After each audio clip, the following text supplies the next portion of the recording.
ये क्या पूछना चाहते फिर से पूछिए।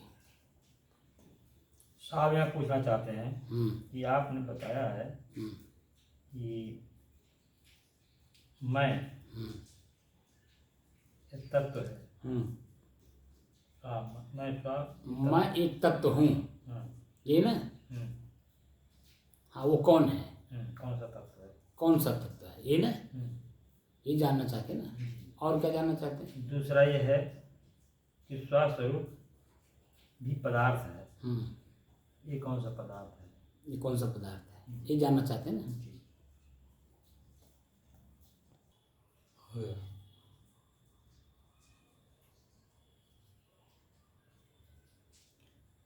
अपने ही चंचल मन को अपने ही बस में करने की दृष्टि से साधना करते करते आज 655 दिन हो गए। तारीख 23 अगस्त सन 2023, दिन बुधवार, सायंकाल का समय।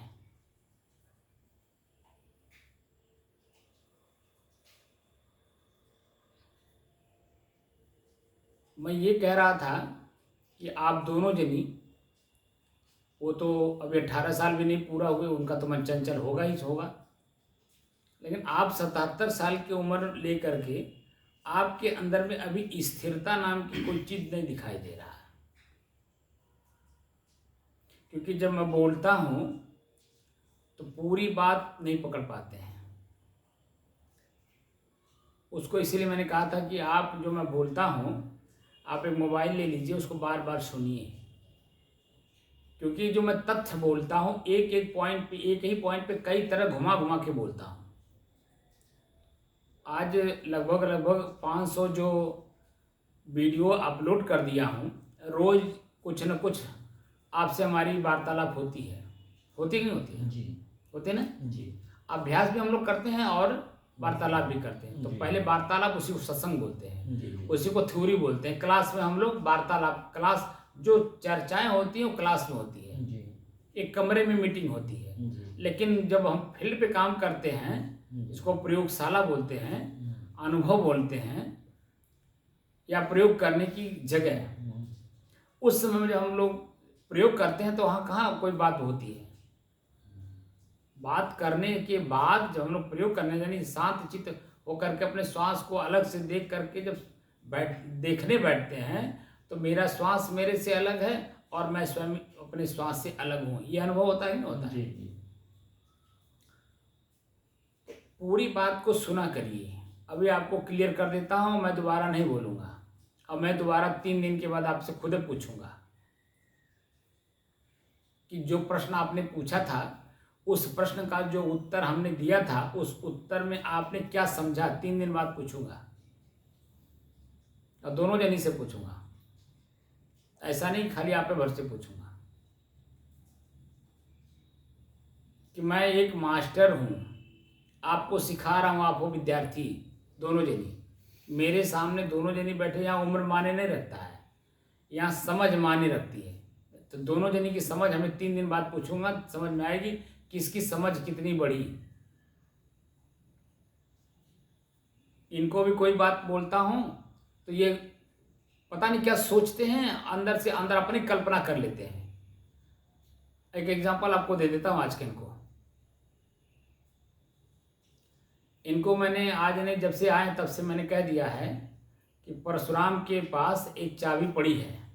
देखिए मुस्कुरा रहे हैं, ये सुन रहे हैं हमारी बात? आप सुन रहे हैं? नहीं, मैं आपसे बोल रहा हूँ, खूब सुन रहे हैं। सुन रहे ना? मैंने कहा कि ये चाबी परशुराम जी के पास हमेशा रहता है, और जब मैं ना रहूं आप पहले आ जाइए, तो उनसे चाबी आप ला करके ताला खोल के चाबी उन्हें लौटा दीजिएगा, ताकि उनके पास पड़ा रहे। और जब मैं आऊँगा तो फिर बंद होगा ही। ये आए हैं 2:30 बजे, हमको क्या पता था कि 4 बजे आएंगे, इनका क्लास चल रहा है, ये 4 बजे आएंगे, और ये आ गए 2:30 बजे, और 2:30 बजे से लेकर अपने कमरे में पड़े हैं। आप बताइए, मैं गार्जियन हूँ, माता पिता मेरे ऊपर अपनी गार्जियनशिप डाल रखे हैं, तो एक बात बताइए, गार्जियन को चिंता होती है कि नहीं? जी गार्जियन को चिंता होती है कि नहीं होती है? ये चिंता होती है। फिर इसको बंद करिए मिनट। मुस्कुराओ खूब बढ़िया से। नहीं मुस्कुराओ खूब बढ़िया से। तो जो गार्जियनशिप होता है, उस गार्जियनशिप में गार्जियन को चिंता होती नहीं अपने बच्चे के प्रति? होती है ना? ये तो आप सही समझ रहे हैं। अब बताइए, जब ये 2:30 बजे आ गए और मैं समझ रहा हूँ 4 बजे आएंगे, तो 1.5 घंटा पहले आ गए कि नहीं आ गए? एक तो 1.5 घंटा पहले आए, दूसरे और मैं आ रहा हूँ 5:45 बजे, और मैं 4 बजते बजते मैंने इनको कॉल करना शुरू किया, कॉल इनका लग नहीं रहा मोबाइल, क्योंकि इनका मोबाइल स्विच ऑफ है और उनका मोबाइल ख़राब है। ठीक, और मेरे दिमाग में ये है कि वो जा करके चाबी ला करके अपना काम करेंगे। एक बात बता दीजिए, हम लोग भी विद्यार्थी रहे, आप भी विद्यार्थी रहे, स्कूल से आने के बाद भूख लगा रहता है कि नहीं? आए लगा रहता है कि नहीं? तो माता या बहन भाई जो भी रहते हैं घर में, तो आते ही बच्चे को कुछ खिलाते हैं कि नहीं खिलाते हैं? खिलाते हैं नहीं? आप 9, 9:15 बजे यहाँ से निकले, 9 बजे निकले, रोटी खा के निकले, 2 रोटी खाए, कितने रोटी खाए? 2 रोटी। अब बता दीजिए, आप आ रहे हैं 4 बजे। पहले तो 2:30 बजे आ जाते थे, मुझे पता था, लेकिन कल ये 4 बजे आए हैं, 3:45 बजे, और आज मेरे दिमाग में ये था कि 3:45 बजे आएंगे। अब 3:45 बजते ही मेरे दिमाग में बात आई, मैं कॉल कॉल कर लें, बात कर लें, तो बात तो हुई नहीं, और मेरे दिमाग में था कि जाके चाबी लेके आएंगे। अच्छा चलिए, न चाबी ले आए, ना हमारी इनकी वार्तालाप हो पाई। अब इनकी कल्पना जरा पूछिए, जरा आपने क्या सोचा, जरा जोर जोर से बोलिए। सोचे कि आप बोले थे कि जाओ चाबी ले आना एक दिन, तो हम ये सोचे कि हम दोबारा इसलिए नहीं गए चाबी कि हम गए ही नहीं दोबारा चाबी लेने। अब आप बता दीजिए, इनकी कल्पना में मेरी कल्पना में क्या अंतर है? मैं तो प्रतिदिन की बात कर दिया था, उनके पास रखा हुआ इसीलिए मैंने ये इसीलिए कहा रखा है ना कि आरते बिरते के लिए रखा हुआ है। आप बता दीजिए, मैं एक ही बात को कितनी बार रिपीट करूंगा, आप बताइए। जब एक ही बात को, जब आप एक ही सीढ़ी पे रह जाएंगे, तो अगली सीढ़ी चढ़ करके दुनिया कैसे देखेंगे? अब ये 5:45 बजे मैं आ रहा हूँ, तो इसको आ रहा है कि मैं पूछा कि अगर मैं मान लेने आता तो क्या बोले, जरा बोलिए तो। अपने कमरे में ही रहते। बोलिए, अपने कमरे में ही रह जाते, ये बिना खाए पिए। पूछा मान ले मैंने आता, तो कह रहे हैं वैसे रह जाता। अब तो की गलती किसकी है, मेरी है कि इनकी है? जब मैं ये बात को कह दिया कि चाबी उनके पास है, इसका मतलब क्या होता है? पहली बात तो किचन में किसी को जाने नहीं दिया जाता है। किचन एक महत्वपूर्ण जगह है, ये दुनिया नहीं जानती है, लेकिन हम इस बात को समझते हैं। जितना पवित्र जगह हमारा किचन है, यानी भंडारघर, उतना पवित्र तो हमारा मंदिर नहीं है। मैं जोर से कह रहा हूं, जितना पवित्र हमारा किचन है, किचन में जो व्यक्ति होता है, उसके ऊपर कितना बड़ा विश्वास होता है, भगवान से भी ज्यादा विश्वास होता है। उतना बड़ा भगवान के ऊपर विश्वास नहीं होता है, क्योंकि वो क्या डाल करके हमें दे रहा है, हम उसकी पूरी भोजन करते हैं, नहीं करते हैं? हाथ पैर धो करके बड़े शौक से करते हैं। अब उसके दिमाग में क्या चल रहा है, उसने हमारे भोजन में क्या करके दिया, हमें नहीं ना कुछ पता है। हम तो भगवान से भी ज़्यादा उसको मान करके उसका भोजन ग्रहण कर रहे हैं।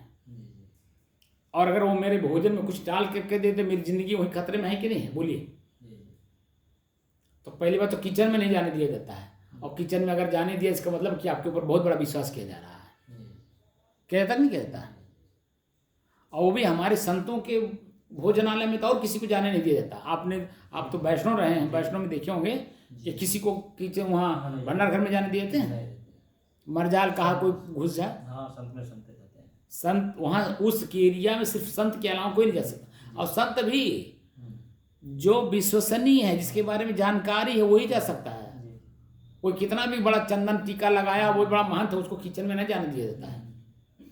जिसके ऊपर जाना जाता है कि भंडार घर का ये कुछ ABCD जानते हैं, तब जाने दिया जाता है। गलत कह रहा हूं?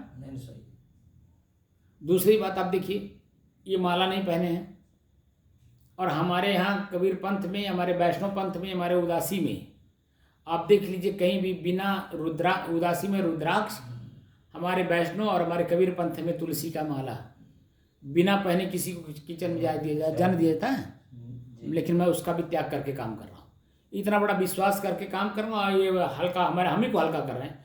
आप बता दिए हमको हल्का करेंगे, अपने आप को हल्का कर रहे हैं।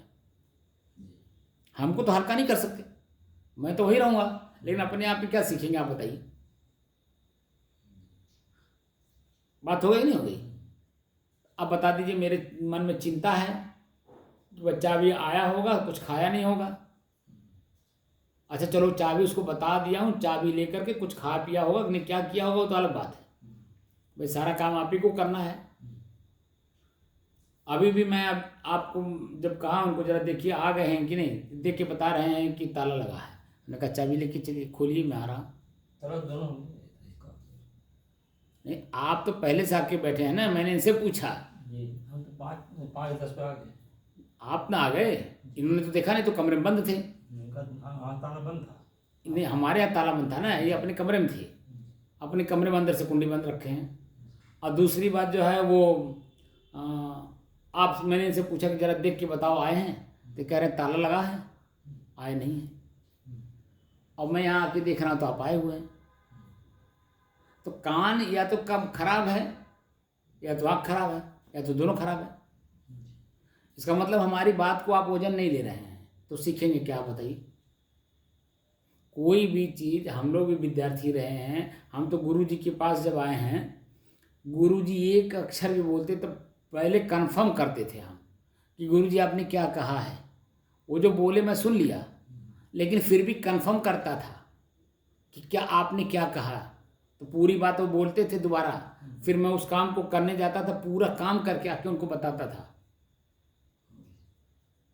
पूरा काम करके आके उनको पहले बताता था कि गुरुजी आपने जो आदेश दिया है उस आदेश का पालन हमने कर लिया है, वो करके मैं आके आपको बता रहा हूँ। उतना बड़ा बगीचा आपने देख के आया है, पूरा बगीचा आदेश होता था कि पूरा बगीचा बहारना है। तो जब तक पूरा बगीचा बाहर नहीं लेता था, बहारने के बाद उठा करके पत्ता जहाँ उन्होंने निर्देश किया कि हाँ फेंकना, वहाँ फेंक नहीं लेता था, तब तक मैं गुरुजी के पास, मैं नल पे पानी पीने जाता था और गुरुजी के पास से बात छोड़ दीजिए। प्यास लगी रहती थी, फिर भी मैं पानी पीने नहीं जाता था, इसलिए कि काम गुरुजी ने कहा है, कुछ रहस्य होगा ना। गुरु के आदेशों में कोई रहस्य होता है। बड़ों के किसी के, कोई भी माता हो, पिता हो, भाई हो, जो भी बड़ा है, बड़ों के बातों में, उनके कार्यों में रहस्य होता है। वही रहस्य सीखना होता है। जो रहस्य को जानने की कोशिश की करेगा वही आगे कुछ बनेगा। जो हल्का उनको करना चाहेगा वो पहले, इसका मतलब हल्का है, इसलिए वो आगे कुछ हो भी नहीं सकता है। ये तो आपने खुद प्रत्यक्ष प्रमाण देखा होगा कि जो, आप एक बात बताइए, अफसर हैं, आप लोगों को निर्देश देते हैं, लेकिन उस अफसर को ऊपर वाले भी तो वही समझते जो आपको वो समझ रहे हैं। बात समझ रहे हैं नहीं? वो उनको निर्देश देते हैं और वो आपको निर्देश देते हैं, तभी तो फील्ड पे काम होता, तभी तो कलेक्ट करके फिर ऊपर भेजा जाता है, और तभी सभी लोग वाहवाही लूटते हैं। अगर हम एक दूसरे का सम्मान ना करें, सुन के अनसुना कर दें, देख के अनदेखा कर दें, तो कोई वजनदार कोई बनेगा? यही चीज़ें यहाँ है, सीखने की शैली। अब आइए आपके ऊपर, हमने कई बार इसके बारे में चर्चा कर चुका हूँ, स्व और स्वरूप स्थिति। और मैंने आपसे क्या पूछा कि पानी के कितने नाम हैं? फिर से गिनाइए जरा। पानी, हाँ, जल, पानी, जल, तोय, जोर जोर से बोलिए, आब, हाँ, जल, तोय, आब, और वाटर। 4 नाम हुआ नहीं है? जल है, ये है, पानी, तोय, नीर, नीर भी तो है, आब और वाटर। 5-6 नाम हो गए एक ही के। और अभी कितने भाषा कितने हैं पूरे विश्व में? 10 का नोट लिए हैं? 10 का नोट लिए हैं? 10 का हो, 20 का हो, कोई नोट लिए हैं? नहीं लिए हैं। तो 13 भाषा है उसमें। आपके नोट पे 13 भाषा है जो पूरे वर्ल्ड में जी आपके नोट के ऊपर, जी ठीक। तो 13 भाषा है पूरे वर्ल्ड में, तो 13 एक ही का 13 नाम होगा कि नहीं होगा। जी उसके अलावा भी जो क्षेत्रीय भाषाएं अलग अलग हैं उसमें भी अलग अलग नाम लिया जाता है कि नहीं लिया जाता है, जी हैं। उसी तरह से एक ही वस्तु का कई नाम है, आपको बता देना। मैंने ये जो पानी पूछने का मतलब है जी कि मैं, स्व, आत्म, ये उसी का नाम है जिसको हम संकेत कर रहे हैं। जी जी जी आत्म, आत्मा मतलब जो धारण करता हो, आत्म मतलब आत्म मतलब स्व को, यानी मैं को जो धारण करने वाला व्यक्ति उसको आत्मा कहा जाता है। लेकिन मैं और स्व और आत्म ये तीनों वस्तु एक ही है, नाम अलग अलग है। क्या है? आत्म है आत्म और स्व, स्व, तीनों एक है तीनों एक ही हैं। जी। लेकिन ये तत्व कौन सा तत्व? मैं अभी जैसे पानी एक तत्व है कि नहीं, पानी अपने आप एक तत्व है ना, तो उसके कितने नाम आपने गिनाया। हाँ वैसे मैं स्वयं एक तत्व हूँ अलग से, नहीं तो इसका कोई नाम नहीं है। वही तो बता रहा हूँ, मैं स्वयं ही एक तत्व हूँ। जैसे पानी अपने आप में एक तत्व है, अच्छा तो मैं स्वयं एक तत्व। मैं स्वयं ही एक तत्व हूँ, मैं स्वयं ही एक तत्व हूँ।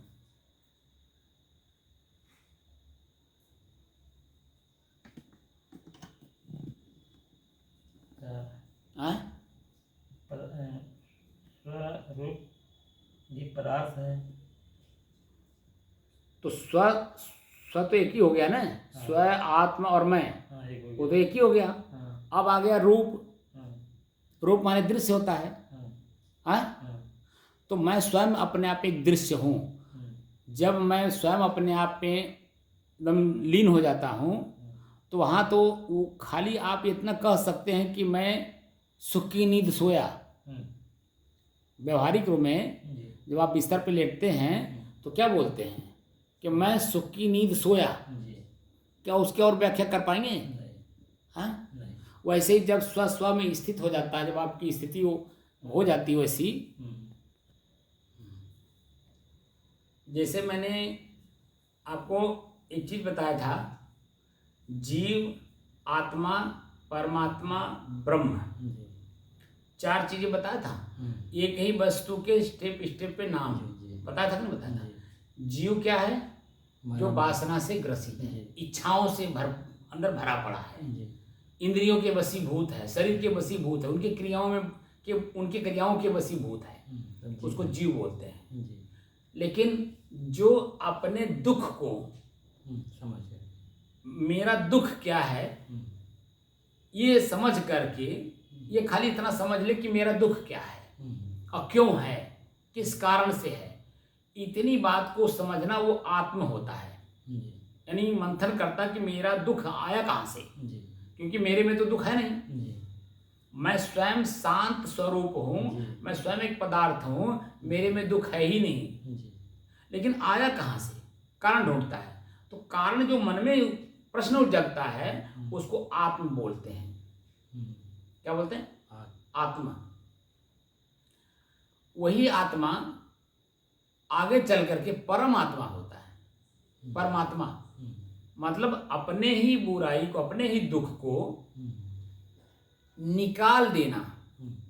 जिन संसाधनों का प्रयोग करता है अपने दुख को अपने जीवन से निकालने का, और जब वो दुख निकल जाता है तो मन गदगद होता है कि नहीं, प्रसन्न होता है कि नहीं, वही परम आत्मा होता है। परम माने श्रेष्ठ, आत्मा माने स्वयं। क्योंकि हमने पहले तो हमें जानता नहीं था कि मेरा दुख क्या है, मैं उसी कचरे में अपना आनंद ले रहा था। लेकिन किसी न किसी तरह से, किसी न किसी भाव से मुझे ये समझ में आया मेरे शरीर में फोड़ा कहाँ से हुआ। फोड़ा से मैं पीड़ित था तब मैं जीव था। फोड़ा कहाँ से आया ये मन में उत्पन्न हुआ, ठीक कैसे होगा, उपचार क्या है इसका, ये प्रश्न होने पे मेरे मन में क्या हुआ, आत्म शक्ति जागी, स्वयं की शक्ति जागी। तभी तो प्रश्न किया अपने आप से। और जब अपने आप से प्रश्न किया तो उसका उपचार ढूंढा, और उपचार जहाँ से जाके ठीक हुआ, तो ठीक होने के बाद वो प्रसन्न होता है। जो पीड़ा थी, असहनीय पीड़ा, असहनीय वेदना, वह वेदना सहन में आ गई और मन प्रसन्न होने लगा। उसी को परम माने श्रेष्ठ, स्वयं अपने आप में श्रेष्ठ हो जाता है, प्रसन्नचित हो जाता है, आनंदित होता है, क्योंकि उसने अपना ही पीड़ा अपने ही जीवन से निकाल के बाहर कर दिया। परमात्मा हो गया। ब्रह्म क्या है? वह जो पीड़ा हमारे थोड़ा ठीक हो गया, वो स्थिर हो गया ना यार। पीड़ा जब तक वो पीड़ा था तब तक हम जीव थे, उसके बारे में कोई चिंतन नहीं था, बस खेले जा रहे थे, गाए जा रहे थे, मिले जा रहे थे, सबको बताया जाए तो बहुत पीड़ा हो रहा है, बड़ी पीड़ा हो रही है, क्या बताऊं, बहुत दर्द कर रहा। ऐसा होता कि नहीं होता है? लेकिन वही जब थोड़ा सा स्टैंड करता है, मन को रोकता है और सोचता है यार ये पीड़ा कब तक रहेगा, ये पीड़ा कब तक हमको दुखी किए रहेगा, क्यों ना इसका उपचार ढूंढा जाए। अपने अंदर में जब चेतना जागृत होती है उसी को आत्मा बोलते हैं। आत्मा मैंने स्वयं के अंदर में आत्मशक्ति जागृत हुई, उसको सहन करने की क्षमता आ गई, और डॉक्टर तक, वैद्य तक पहुंचने के लिए, अस्पताल तक पहुंचने के लिए हमारी क्षमता बढ़ गई। जब डॉक्टर के पास जाएंगे, जब चीड़ेगा, फाड़ेगा, मवाद निकालेगा, कील निकालेगा, तो शरीर पूरा हल्का होता है कि नहीं होता है? इसको तो आपको बताना नहीं पड़ेगा। 77 साल का उम्र, कितने फोड़ा हुआ होंगे आपको। ये तो मान लें बच्चे हैं, इनको तो नहीं अनुभव होगा, लेकिन आपको और हमको तो अनुभव है। फोड़ा हुआ, कील है, मवाद है, पीड़ा दे रहा है, दर्द दे रहा है, असहनीय वेदना भी दे रहा है। लेकिन वही जब मेवाद निकल जाता है, तो मेवाद निकालने के लिए जब अस्पताल में डॉक्टर चीरा लगाने जाता है तो कितना मन में भय होता है, चिरवाने मन करता है, चिल्लाते हैं, लेकिन नहीं, अपने मन को कठोर बना करके उसको चिरवाया जाता है।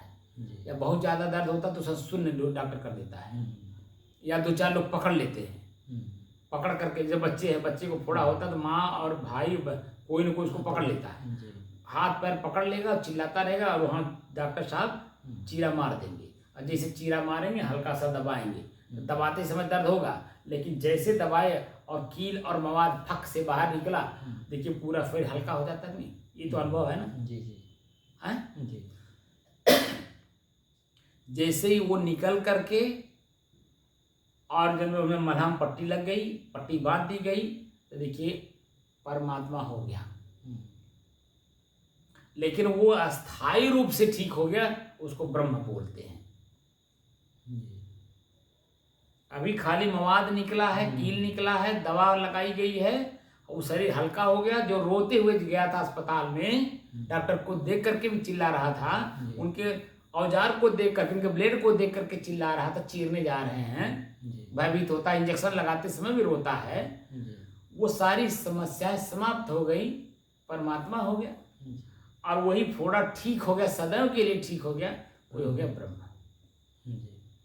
और ब्रह्म के बारे में मैंने बताया भी था कि ब्रह्म भूत है प्रसन्नात्मा, न सोचित न कांत। उसके बारे में फिर दोबारा नहीं सोचना पड़ता है कि हमें चिराना भी है, पोड़ा में उसमें से मवाद भी निकालना है, या कुछ करना है, कुछ रहता है कुछ नहीं, तो वो स्थिर हो गया कि नहीं हो गया? जिससे होगा। तो ऐसे ही यहाँ ये नाम है, मैं, स्व, आत्म, परमात्मा, ब्रह्म, स्वरूप स्थिति, आत्म स्थिति। अब और आगे आइए, तदरूप, तदभव, तदासीत, अलग अलग इसके शब्द हैं, अलग अलग इसकी व्याख्या भी हैं, लेकिन एक ही शब्द को, एक ही वस्तु को इंगित किया जा रहा है। तदरूप माने वही हो गया। क्या हो गया? जैसे स्फटिक पत्थर के पास फूल रखिए, तो जो जिस कलर का होता है स्फटिक उसी कलर का हो जाता है। जिस कलर का फूल होता है उसी कलर का स्फटिक पत्थर हो जाता है। यानी मैं जैसा मेरे विचार आते हैं मैं वैसा अपने मान लेता हूँ, मैं यही हूँ, लेकिन वही जब भूल जाता है तुरंत, तब जब वही तत्काल में तुरंत ही 5 मिनट नहीं लगता है, भूल जाते हैं, तब क्या होता है? तब वो कहाँ भासता है?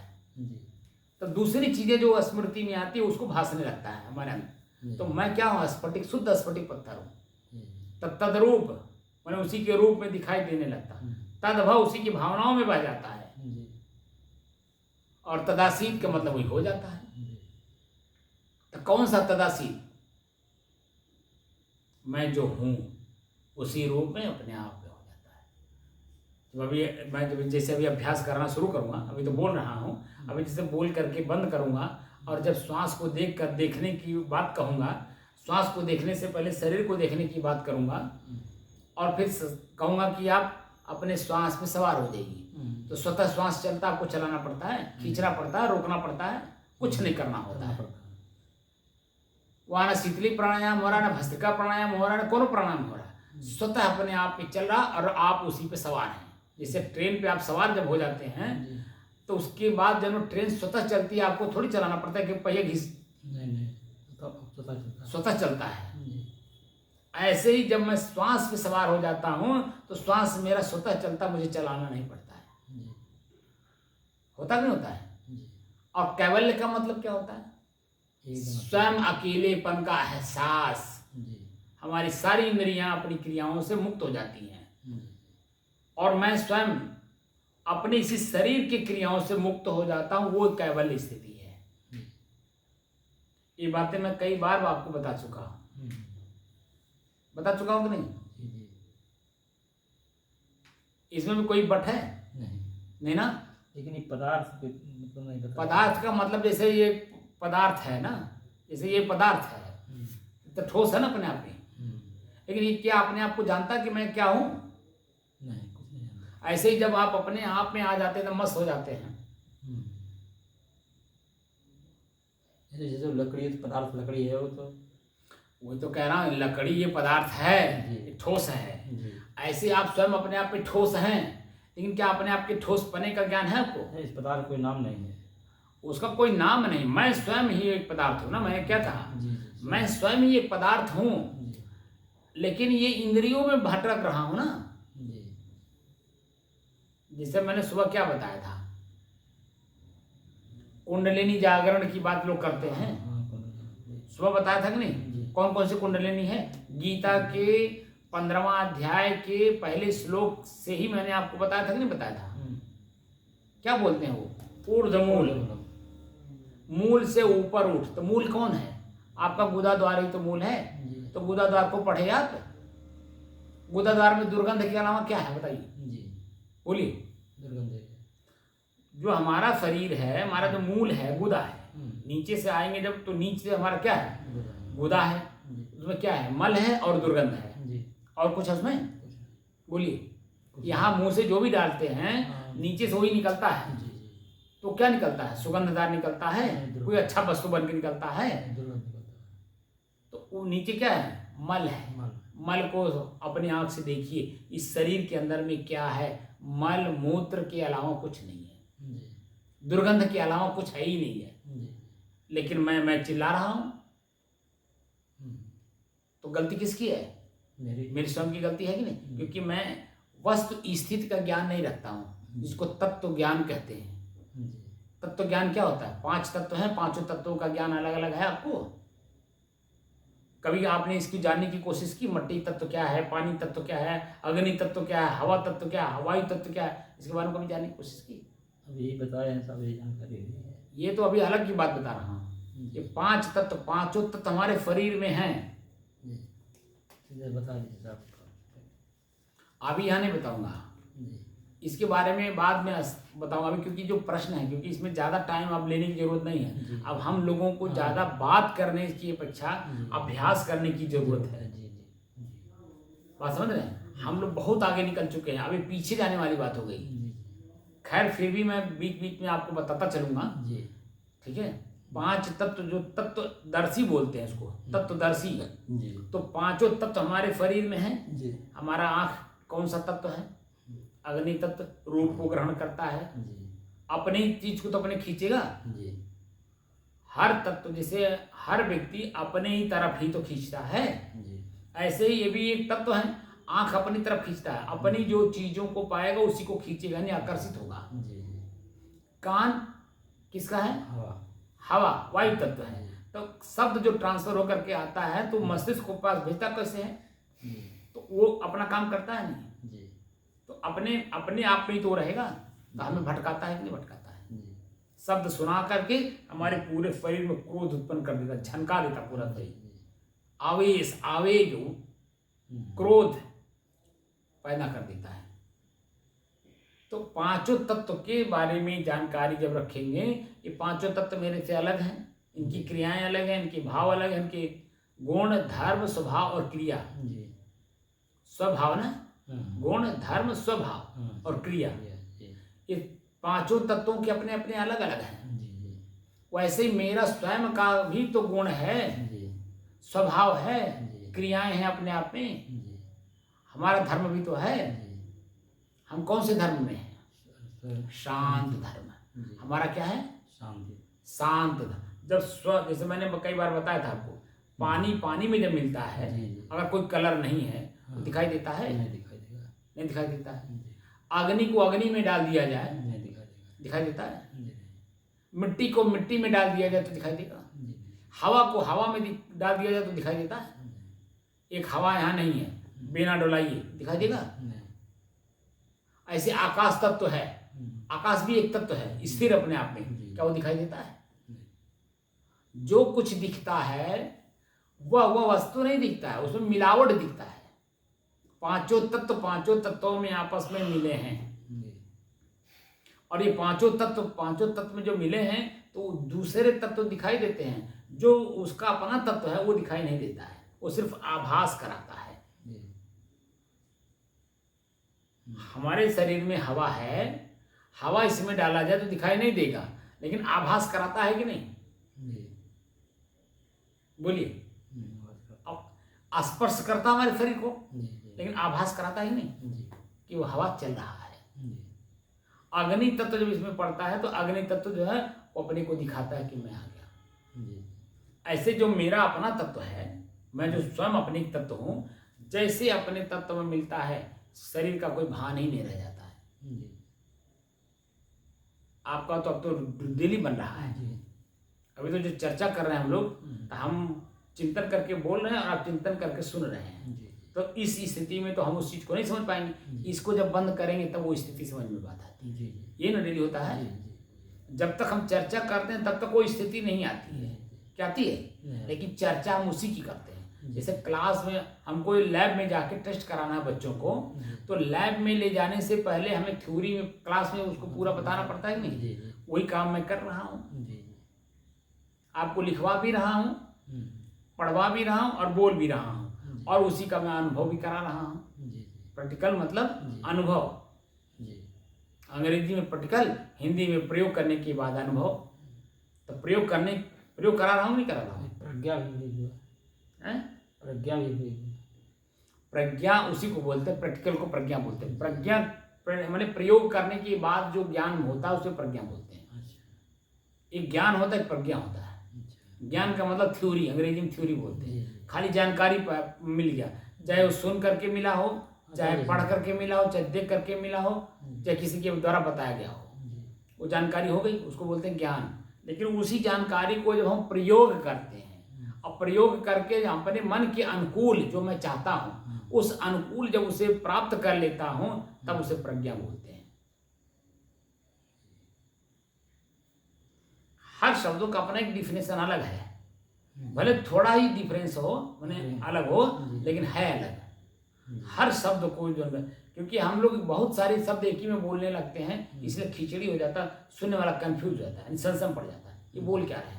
जैसे उदाहरण मैंने कई बार आपको बताया है, मान लीजिए हम गुरु आपके यहाँ बनने आए, या हमको आप बुला के ले आए, या हमारे पास आप गए, हमारे स्थान पे आप गए कि महाराज जी चले जाए, हमें गुरुमुख कही दीजिए। तो मैंने प्रश्न पूछा गुरुमुख बनाते समय, कौन मंत्र लेवा? आप तो आई एक मंत्र लेने, एक सलाह लेने, और मैंने उसे आपके मन में शंका डाल दिया, कौन मंत्र लेवा? तो मन में आपके प्रश्न होगा कि नहीं होगा, महाराज जी मंत्रों मंत्र होला का? तो हम कहेंगे ना, हाँ बाबू मंत्रों मंत्र होला, दो मंत्र होला, एक राम मंत्र, एक शिव मंत्र। तो आपके मन में क्या होगा? जिज्ञासा होगी जानने की, महाराज जी दोनों मंत्रों में का अंतर था?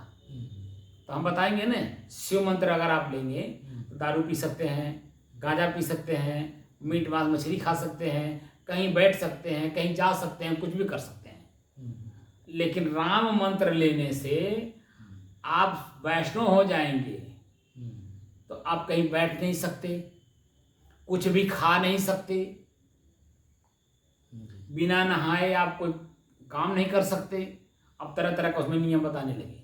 लेकिन शिव मंत्र में आप शमशान घाटों पर चल जाओ, महलियों में चले जाओ, जहाँ मन करो तहाँ बैठ जाओ, जो मर्जी सो खा लो। तो एक शंका मन में हुई कि नहीं हुई? हम तो आए थे मंत्र लेने कि हम हर काम करके देख लिए हैं, उससे मुक्ति चाहते हैं। तो मुक्ति का मतलब क्या होता है कि हमें दूसरा कोई काम ना करना पड़े, दारू ना पीना पड़े, मांस ना खाना पड़े, मछली ना खाना पड़े, इससे मुक्ति के लिए आए हैं। और हमने आपके संकट आ दिया। तो आप 100 लोग अगर हमारे पास आए तो 90 लोग तो शिव मंत्र लेंगे, खाली 10 लोग राम मंत्र लेंगे। काहे कि वहाँ तो मनमानी है ना, और यहाँ राम मंत्र में मनमानी नहीं है। लेकिन अगर वही वो थोड़ा सा जान ले कि भगवान शंकर जीवन भर हिंसा किए ही नहीं, अहिंसा का व्रत का पालन किए हैं, बड़े बड़े त्याग किए हैं उन्होंने, हिंसा नहीं किया, कहीं नहीं किया है। ठीक है, बड़े होंगे आप। बल्कि भगवान राम हिंसा किए हैं। बल्कि भगवान राम तो 5 साल की अवस्था से ही तीर धनुष लेकर के घूमे हैं। विश्वामित्र जी के साथ कितना हत्या किए हैं, और मरते वक्त तक उन्होंने हत्या किया है। राज चलाना है तो राज में आपको तो साम दाम दंड भेद कुल नीति लगानी पड़ेगी। लेकिन वो तो राजा थे, और भगवान शंकर क्या थे? संत थे। वो तो कहीं के राजा नहीं थे।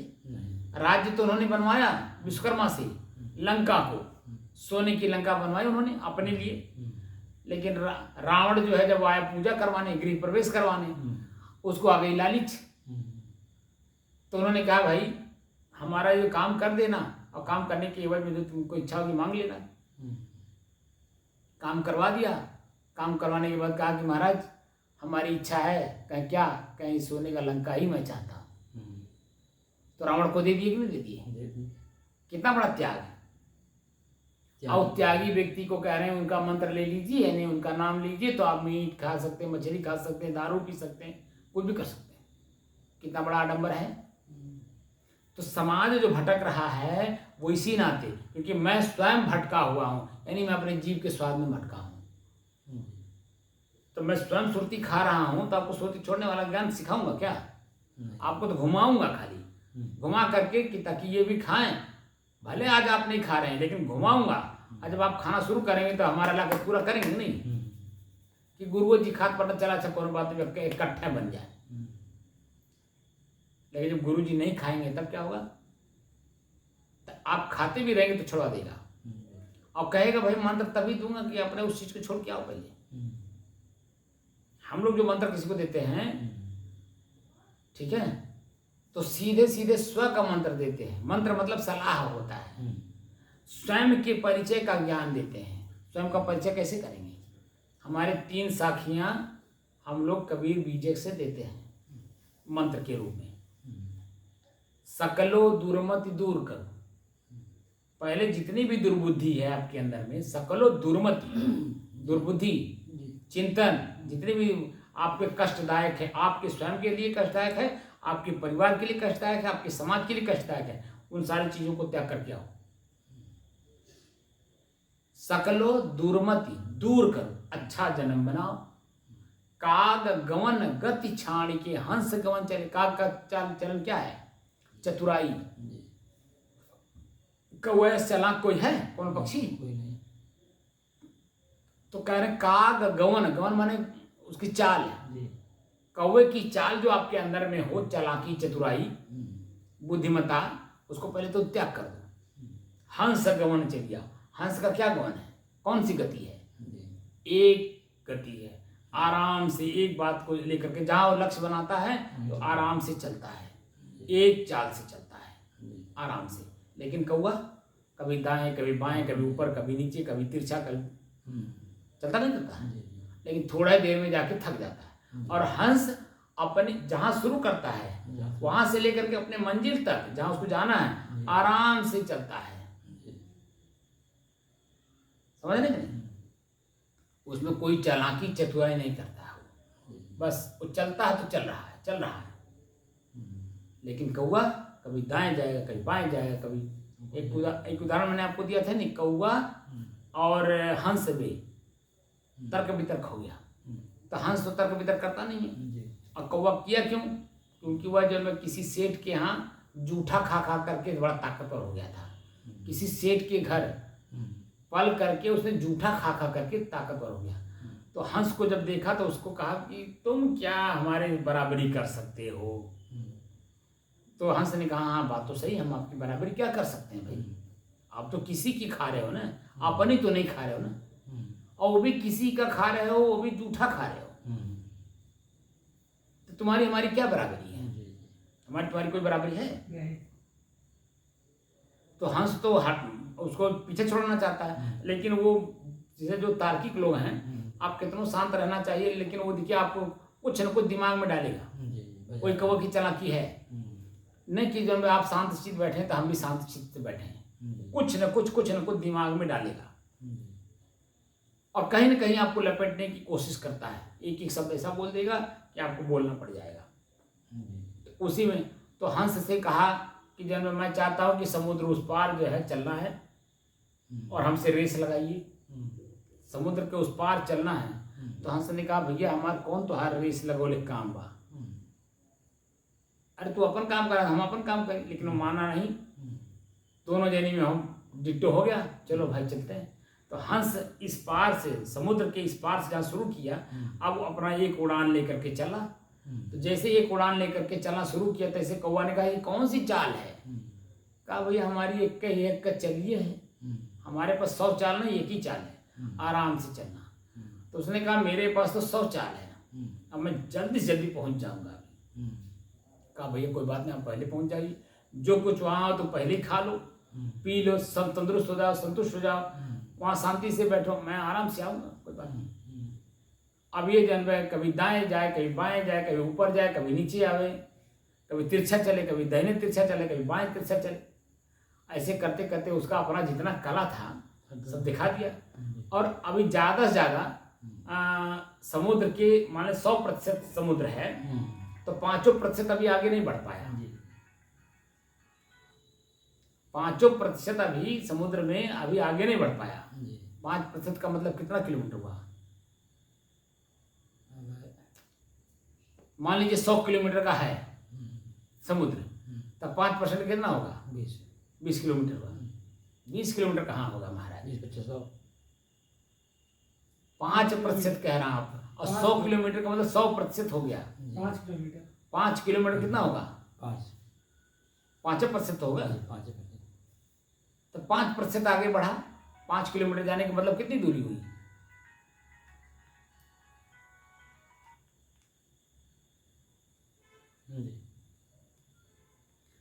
उतने में ही जो मैं आगे जाकर के 5 किलोमीटर जाकर के, 5 या बहुत गुजर गया होगा, 10 किलोमीटर गया होगा। अंदर जाते जाते समुद्र के, और अपनी पूरी जितनी कला था उसका अपना दिखा लिया। और हंस अपना एक ही चाल से चल रहा है।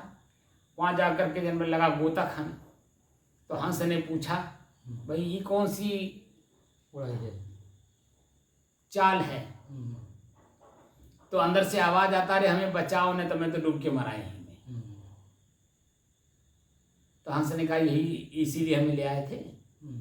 तो हंस ने मतलब उसके ऊपर दया किया, पकड़ करके डखना जब उनको 10 किलोमीटर पीछे ले आया। तो जमीन पे जब पटका तब जाकर के उनकी चेतना हुई। यही हाल हमारे संसार की है। जो संत होते हैं, वास्तव में संत होते हैं, वो एक के चाल चलते हैं। बस वो कहते हैं भाई पहले मोटी मोटी बुराई त्याग करो, सुरती, बीड़ी, गांजा, भांग, चरस, जो कुछ भी खाते पीते पहले उसको त्याग करो। मोटा मोटा मीट, मांस, मछली, दारू, जो भी खाते पीते उसको त्याग करो। तो मोटा मोटा चीजें त्याग करने का भी आप एक सुरती नहीं छूट रहा है।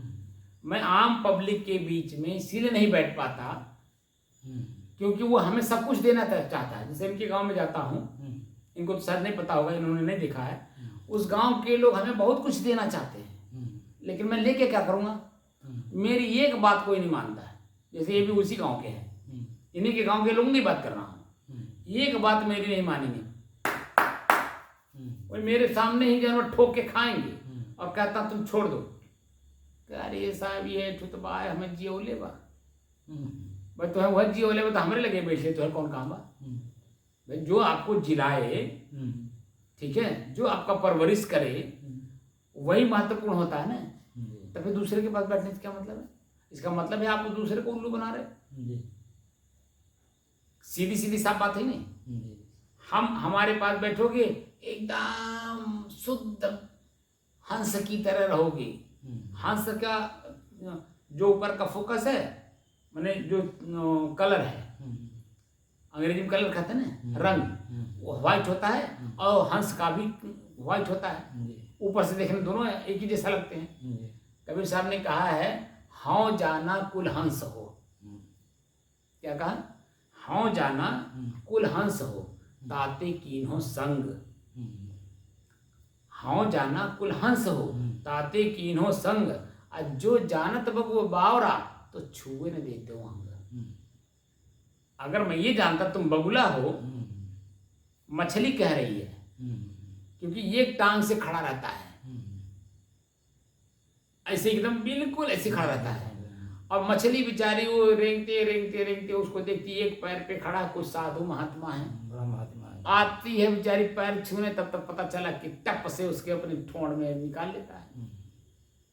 वही वो बोल रही है, हाँ जाना कुल हंस हो, यानी एक टांग से खड़े हो, यानी ईश्वर की आराधना कर रहे हो। तो मैं तो आई थी आपका पैर छूने, यानी प्रणाम करने, नमस्ते करने आई।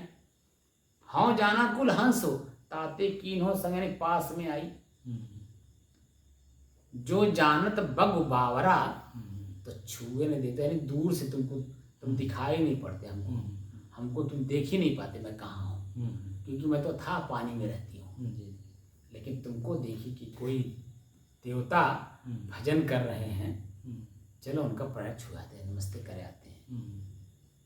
ये स्थिति हमारे पूरे समाज में है। यही बातें हम लोगों को भी समझना है कि अगर आप लोगों के अंदर में वास्तव में मतलब वो हंस की चाल चलने वाली अगर युक्ति है, तो संग करें। इसे इन्हीं को भी इनके ऊपर गुस्सा मुझे आ गया। गुस्सा का मतलब गार्जियन का गुस्सा, न कि उस तरह का गुस्सा कि मैं बता रहा हूँ पूरब जाने के लिए अपने मनमानी पश्चिम जा रहे हैं। तो बताइए हमारे यहाँ इनका कब तक चलेगा? बोलिए। ये अपने मन से अलग कल्पना कर लें और हम कह रहे हैं कुछ और, ये कल्पना करके कुछ और बैठे हैं, चलेगा? बोलिए। अरे सुधार लेंगे साहब। नहीं, हम कहाँ कह रहे हैं नहीं सुधारेंगे, लेकिन अगर उनको डांट नहीं पड़ेगा, जैसे हम लोग भी डांट सहे हैं ना। डांट जब कोई भी देखो, जिम्मेदार व्यक्ति चीज बनना है तो जिम्मेदार व्यक्ति के सानिध्य में रह करके प्रैक्टिस करना पड़ता है, उसकी अपनी क्षमता को लेने के लिए, क्योंकि हम लोग गलती पे गलती करते हैं। अब वो जो जिम्मेदार पर्सन है वो गलती कर चुका है, सीख चुका है, जान चुका कि कहाँ गलती करा, बारीकी से अध्ययन करता है, तब आपके जीवन में वो डांट बोलता है, इसका मतलब वो गलती निकलवाता है। भयभीत करने का मतलब क्या होता है, डराने का मतलब क्या होता है, उसके अंदर में वो चीजें निकल जाए जो उसको स्वयं को डरा रही है, निकल जाएगा, निर्भीक हो जाएगा। जैसे कांटा गड़ा है तो और कांटा इसलिए चुभाया जाता है ताकि कांटा निकल जाए। कांटे से कांटा निकालना जाता है नहीं, तो अंदर में जो भय है उसको निकालने के लिए अगर डांटेंगे नहीं तो भय निकलेगा कैसे? बोलिए। और उस काम को फिर दोबारा करेगा कैसे? और जब करेगा तो वो तो जो पहले वाला लिया है ज्ञान जानकारी वही शुरू करेगा। अब पता चला कि वो तो उल्टा कर देगा। डराया धमकाया बोला इसीलिए जाता है ताकि अपने काम को सुधार ले। तो अभी जो हमने बताया आपको, स्व, मैं, आत्मस्थिति, स्वरूप स्थिति, तदासित की स्थिति, कैवल्य की स्थिति, एक ही वस्तु के नाम है। स्वहम, स्वहम शब्द भी वही इसी चीज को इंगित कर रहा है। वह मैं हूं, कौन? जिसको मैं खोज रहा हूं, जिसकी चर्चा कर रहा हूं, वो मैं स्वयं ही हूं। जिसकी चर्चा की जा रही है वो मैं स्वयं हूं। लेकिन ये वाणी बंद होगी तब, ये आंख से देखना बंद होगा तब, ये कान से सुनना बंद होगा तब, ये हाथ जो चमक रहा है ये चमकना बंद होगा तब। तो सांस के साथ सोहम सोहम तो करता है श्वास भी। ये तो हमारी कल्पना है। श्वास तो अपने स्वतः चलता है, जैसे ट्रेन अपने स्वतः चलता है। लेकिन आपने कई बार सुना होगा वो क्या बोलता है, बहुत लोग बोलते हैं ना, वो कलकत्ता जाइए तो क्या बात बोलता है ट्रेनवा, धर धर पैसा चल कलकत्ता, धर धर पैसा चल कलकत्ता, धर धर पैसा। सुने कि नहीं सुने? जी जी जी। वो तो बेचारा अपने धुन में चल रहा है, लेकिन वो बनाने वाला बना लिया है, क्योंकि वो पैसा दिया तब गया। वैसे सांस वाला है। वैसे श्वास वाला है, श्वास तो स्वतः चल रहा है, हाँ तो चल रहा है। लेकिन हमारी कल्पना है कि स्वहम स्वहम कह रहा है, वो कल्पना है। तो हम मतलब वही स्थिति है। सह अहम, सह माने वह, मैं हूँ, तो मैं वही हूँ, तो कैसे आप अनुभव कैसे करेंगे? जी तो इन सारी चीजों को बंद करेंगे तब ना उसका अनुभव होगा। जी। तो सुख रहता है। नींद तभी आती है जब आंख बंद करते हैं, कान बंद करते हैं, नाक बंद करते हैं, हाथ पैर बंद करते हैं, जी खाना पीना सब बंद करते हैं, जी तभी तो नाक बजती है। जी नाक ऐसे नहीं बजती है, जी सब बंद रहता है। नाक बजती है, कान तक नहीं जाती है ये आवाज। जी जी। ये मेरे वो ठाकुर साहब परसों रात में, लगभग मैं इनकी गलती के कारण मैं गैस बन गया है, रात के 1 बजे मैं लैट्रिन करने गया, मैं शौचालय गया, उधर से लौट गया तो भी इतना जोर जोर से मैंने खर्राटा ले रहा कि यहाँ तक सुनाई दे रहा था, इतना जोर जोर से था। अब मैं लौटा तो भी मैं कहा इसी समय इनको बोल दो, लेकिन मैं नहीं बोला। नहीं ठीक है, नींद खुल जाती है ना। नहीं तो वो तो इनका तो खुलता ही खुलता है, बच्चों का खुल जाता। अब बच्चे कैसे सो रहे हैं मुझे नहीं मालूम। बच्चों नींद आ गया तो कहाँ मालूम है। वही बात ना। और मैं जैसे बोलता तो बच्चों का भी नहीं खुलता, इधर खुलता ही खुलता। अब पास में जाकर के मैं हिला नहीं सकता कि बच्चे सोए हैं, तो भाई मैं दूर से तो बोलूंगा। जी हैं? फिर बोलने कौन हो सकता है। वही मैं किसी ने बोला नहीं, लेकिन सवेरे सवेरे उनको व्यंग मारा।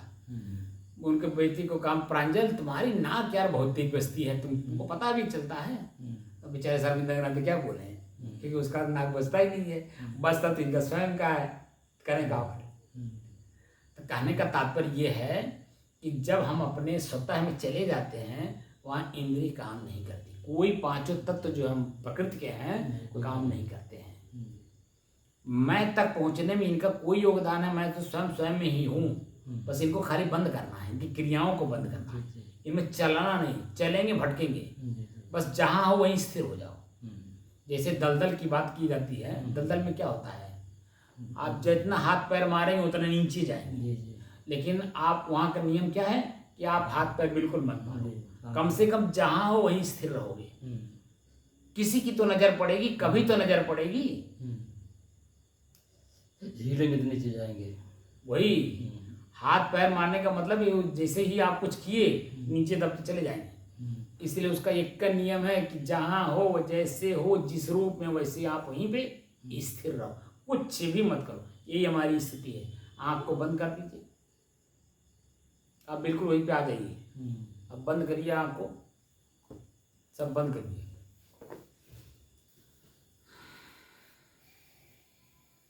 एक बार श्वास को तेज लीजिए और उसको तेजी के साथ छोड़ दीजिए।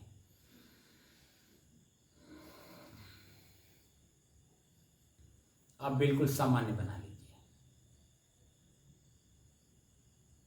एक बार अपने सर के तलवे से लेकर के दाहिनी तरफ या बाईं तरफ एक बार पूरे शरीर को देखिए, कहाँ दर्द, कहाँ तनाव, कहाँ खिंचाव, कहाँ पीड़ा, कहाँ खुजली, कहाँ नमी महसूस हो रही है, यानी गीलापन मालूम हो रहा है। पूरे शरीर को एक साइड में पढ़ लीजिए, तलवे से लेकर के पैर के अंगूठे के उंगलियों के ऊपरी भाग तक पूरा पढ़ लीजिए।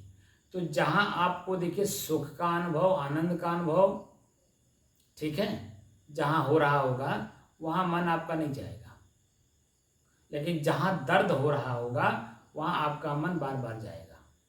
ये होता है कि नहीं जी। तो उसी दर्द को आप खाली 5 मिनट लगातार देख लीजिए कि मेरा दर्द क्यों हो रहा है। बस लगातार 5 मिनट देखिए, आप देखेंगे कि जो पूरे शरीर में दर्द अनुभव करा रहा था एक छोटी सी जगह से, ठीक है, तो वो पूरे शरीर से निकल करके उसी केंद्रित हो जाएगा उसी जगह पे जहाँ वो मांस दब रहा होगा या नस कोई दब रही होगी, जो ब्लड सर्कुलेशन इस पार से उस पार नहीं हो पा रहा है, ठीक है नहीं, तनाव वहीं देगा। आप उसको भी सिर्फ 5 मिनट लगातार देखिए तो शून्य हो जाएगा और फिर आपका शरीर हल्का हो जाएगा। फिर दूसरी तरफ आप देखिए, ऐसे पूरे फैल को एक बार देख लीजिए और देखने के बाद अपने श्वास को अपने से अलग होकर के देखने का अभ्यास। क्या कहा मैंने? अपने ही श्वास को अपने से अलग होकर के देखने की शैली।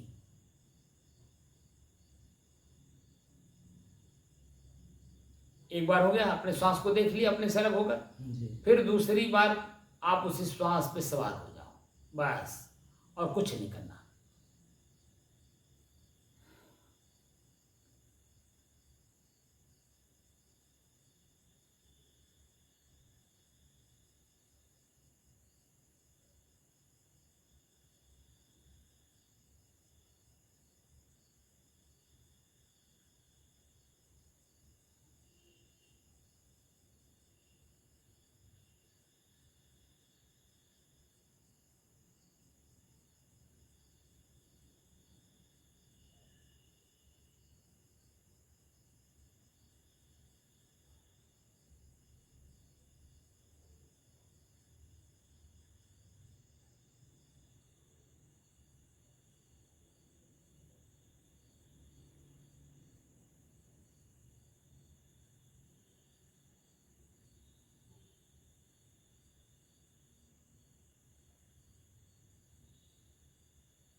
साहिब बंदगी साहिब बंदगी साहिब।